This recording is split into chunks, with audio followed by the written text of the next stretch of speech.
Olá, bem-vindos a mais uma videoaula. Essa é a nossa videoaula de número 16, que nós abordaremos sobre o filo Annelida. Inicialmente faremos uma introdução geral sobre o grupo e depois nós vamos abordar sobre a classe poliqueta. Então esse cladograma aqui, para mostrar, nós ainda estamos falando dos animais celomados ou blastocelomados, né, que apresentam a cavidade. Nas aulas anteriores foi abordado sobre o filo Molusca e nesta aula falaremos sobre a Annelida. Então, as características principais desse grupo. Eles pertencem ao reino Animalia, sub-reino Eumetazoa, assim como os outros animais já mencionados. O nome Annelida, ele tem origem do latim, annulatus, que significa anelado, né? Ou anelos, que significa pequeno anel, que faz menção aí à forma de como a segmentação do corpo desse indivíduo, né? Esse indivíduo ele apresenta vários anéisinhos, né? O corpo dele, o formato do corpo dele. Então, são os vermes segmentados, né? Que eles são considerados metâmeros, né? A gente se refere eles apresentam metamerismo, que significa que em cada um desses metâmeros, dessas porçãozinhas, desses anéis, desses segmentos, existe a repetição dos órgãos, né? Então, ao longo de todos esses segmentos, vão existir vários nefrídeos, vários gânglios ao longo de todos esses segmentos, que vocês vão ver mais à frente. Eles apresentam, a maioria deles, o corpo alongado e o formato cilíndrico. Alguns possuem cerdas quitinosas, né? Outros grupos não possuem. São cerca de 16.500 espécies e eles são animais muito diversos, são encontrados em diferentes ambientes, né? Eles podem ser encontrados em ambiente aquático, tanto água doce quanto ao mar, e eles também podem ser encontrados em ambiente terrestre, normalmente em ambientes terrestres do solo úmido, né? Que eles necessitam aí da umidade. Esse é um grupo muito diverso e essa condição do metamerismo favorece com que esse indivíduo esteja presente em vários ambientes, né, e auxilia esse organismo na sua locomoção, né. Aqui a gente tem alguns representantes, figuras de alguns representantes. E as características gerais? Eles são organismos celomados. Aqui essa figura representa bem isso que eu estou falando, né? Eles apresentam essa cavidade, né? O celoma é uma cavidade onde concentram-se todos os órgãos dentro dessa cavidade. E aqui a gente pode observar, né? É um organismo, um verme, que a gente faz uma secção transversal e a gente consegue observar no interior dele a disposição, né? Então aqui a cavidade de celoma, que eu mencionei, onde se encontram os órgãos. Aí a epiderme, né? Lembrando que a epiderme tem a origem da ectoderme, né? E daqui o tubo digestivo, trato digestivo, que tem origem da endoderme, né? Eles são triploblásticos, ou seja, eles apresentam aí os 3 folhetos germinativos, né? Ectoderme, endoderme e mesoderme, que eu acabei de comentar, que eles estarão relacionados com a origem de várias estruturas no adulto, estruturas relacionadas ao sistema nervoso, ao sistema circulatório, né? E a mesoderme está relacionada também com a formação do celoma. Além dessas características, eles apresentam um trato digestivo completo, com boca até ânus. O sistema circulatório é considerado fechado, né? Quando a gente fala em sistema circulatório fechado, a gente se refere que todo o sangue desse animal circula através dos vasos que esse animal, ao longo de todo o corpo desse animal, ele apresenta vasos por onde vai circular esse sangue. As trocas gasosas, elas se dão de 3 maneiras. Elas podem ser através da pele, né, que a gente chama de respiração cutânea, né, as trocas gasosas através da pele por meio da difusão. E também eles podem apresentar brânquias, mas são pouquíssimos organismos que utilizam brânquias para fazer as trocas gasosas, ou parapódios, que eu vou mostrar mais à frente, que são como se fosse, a grosso modo, dizer uns pezinhos que esse indivíduo apresenta, por onde ele pode utilizar essa estrutura parapódio para realizar aí a troca gasosa. Eles apresentam um sistema nervoso bem desenvolvido, com vários gânglios e cordão nervoso. E a excreção, elas podem ser realizadas tanto por protonefrídeos ou metranefrídeos, que nós vamos ver mais à frente. A maioria desses organismos são hermafroditas, mas alguns organismos também podem ser dioicos, né? Ou dioicos com sexos separados e hermafrodita quando em um único indivíduo encontramos os dois sexos, né? A presença das duas gônadas. Aqui uma estrutura, né? Mais uma vez, uma secção transversal desse indivíduo, para mostrar aí a cavidade, né? Se vocês observarem nessa figura, vocês vão ver que todos os órgãos estão inseridos dentro dessa cavidade, que nós chamamos de celoma. E aqui a gente observa bem isso, né? Nós temos aqui o vaso dorsal, o vaso ventral, que estão relacionados à circulação desses indivíduos. Nós também temos aí o cordão nervoso, né? Tanto os vasos quanto o cordão nervoso, ele estará presente ao longo do indivíduo todo, se a gente observar. E os nefrídeos também, né? Em cada um desses anéisinhos, né? Existe um par de nefrídeos, existe um par de gânglios, né? Ao longo de todo esse animal, né? E isso que chamamos de metamerismo nesses organismos. Os músculos circulares e músculos longitudinais, eles vão estar relacionados com a movimentação desse indivíduo. Eles vão auxiliar o indivíduo durante a sua locomoção. Então, tradicionalmente, eles são divididos em 3 classes. Poliqueta, que é considerado o maior grupo, que são, em sua maioria, vermes marinhos.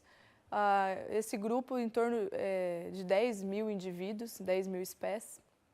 Oligoqueta, que são, em sua maioria, vermes terrestres ou de água doce. E Hirudínea, que tem como representante as sanguessugas, né? Lembrando que a oligoqueta tem como representante as minhocas, o grupo das minhocas. Hirudínea, como representante as sanguessugas, e em sua maioria, eles são encontrados em água doce, ambiente de água doce. Mas alguns autores, dependendo do material que vocês forem utilizar, alguns autores podem colocar oligoqueta e hirudínea em uma classe só, né, chamada de clitelata. Então, oligoqueta e hirudínea, para alguns autores, ela é considerada subclasse da classe clitelata.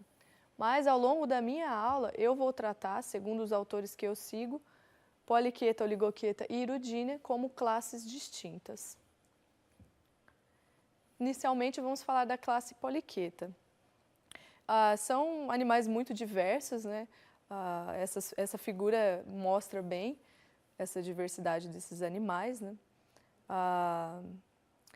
Aqui, né, alguns podem até parecer com um espanador, uma árvore de Natal, né? Outros podem apresentar cerdas que lembram fibra de vidro, né? No caso desse indivíduo aqui, que está relacionado auxilia esse indivíduo quando ele for afugentar um predador, né? Então, são organismos bem diversos. Eles são a maior classe aí dentro de anelídeos, em torno de 10 mil indivíduos. São predominantemente marinhos. E o tamanho varia bem variado, de 1 milímetro até 4 metros. Eles apresentam uma região cefálica diferenciada e algumas vezes pode apresentar órgãos sensoriais especializados. Os seus apêndices são pares, e nesses apêndices a gente encontra o parapódio, que eu vou mostrar mais à frente, né, que é a estrutura que pode estar relacionada tanto com a locomoção quanto com a respiração. Né, e nesses parapódios, saem desses parapódios que parecem pezinhos quando você olha, né, a grosso modo dizer pezinhos, né, quando você olha para esse indivíduo, nesses parapódios saem tufos de cerdas, né, de numerosas cerdas. E a maioria desses indivíduos são predadores, eles podem apresentar uma mandíbula também. Aqui, os parapódios que eu mencionei, se vocês observarem esse indivíduo, a sensação que dá que parecem pezinhos, né? Mas são estruturas que dessa estrutura saem tufos de cerdas e vai estar relacionada principalmente com a locomoção desses indivíduos. Esses parapódios, eles podem auxiliar tanto no ambiente terrestre quanto no ambiente aquático para locomoção, né? E também no ato escavador pode auxiliar esses organismos auxiliando neles fixarem no lugar onde eles estão escavando para eles não deslizarem. E os parapódios também estão relacionados aí com as trocas gasosas, né? Essa região chamada pigídeo é uma região onde é encontrado o ânus, né? Então aqui nós temos o indivíduo inteiro, dando um zoom aqui nos parapódios, que são essas estruturas que eu acabei de mencionar, né? A região da boca ela fica próxima a esse peristômio. Aqui nós podemos observar a mandíbula. Algumas vezes a faringe desses indivíduos pode ser eversível, como alguns grupos que nós vimos, né? Ela fica dentro de uma cavidade e é utilizada para captura de presas. Então aqui nós podemos observar a mandíbula, faringe evertida, os tentáculos. Alguns indivíduos eles podem construir galerias e ficar submersos. Aqui dentro dessas galerias, né, o corpo desse indivíduo fica dentro das galerias e seus tentáculos para fora. Nem todas as espécies fazem isso, mas algumas podem acontecer. No caso desse indivíduo, ele apresenta brânquias, ele utiliza aí para fazer as trocas respiratórias, para a respiração, né, através das brânquias. E os parapódios, eles são formados por duas estruturas, que são os neuropódios e notopódios. Com relação à nutrição, o tubo digestivo desses indivíduos é dividido em 3 partes: anterior, mediana e posterior. Na região anterior, nós encontramos estomodeu, faringe e esôfago, lembrando aí que esses organismos apresentam o trato digestivo completo, né? E pode ocorrer a secreção de enzimas digestivas, que vão auxiliar aí na quebra do alimento, para posterior absorção dos nutrientes na região posterior, né, desses indivíduos. E com relação à circulação, respiração e excreção, né, como eu já mencionei, poucos indivíduos podem realizar as suas trocas gasosas por brânquias, né? Esse grupo ele apresenta parapódios, então, além dos parapódios, ele também pode realizar a respiração cutânea, as trocas gasosas através da parede corporal, da superfície corporal. O sistema circulatório ele é considerado fechado, que como eu mencionei no início da aula, sistema circulatório fechado é quando todo o sangue circula dentro dos vasos. Se a gente observar nessa figura aqui, em vermelho nós temos o vaso dorsal, né, e o vaso ventral na parte inferior desse indivíduo, que é onde será realizada aí a circulação. Alguns indivíduos podem apresentar como pigmento a hemoglobina, que vai auxiliar aí no transporte de oxigênio. E a excreção pode ser tanto por metanefrídeo ou protonefrídeo. Lembrando aí que é um par por metâmero, né? Os anéisinhos, os segmentos desse indivíduo, ao longo da segmentação, pode haver um par por metâmero. E o sistema nervoso, ele é semelhante ao dos oligoquetos, né? Como que tem representante principal aí as minhocas. Eles apresentam um cordão nervoso e vários pares de gânglios ao longo desse cordão, né? E esses gânglios cerebroides, né, que seriam o cérebro desses indivíduos. Né?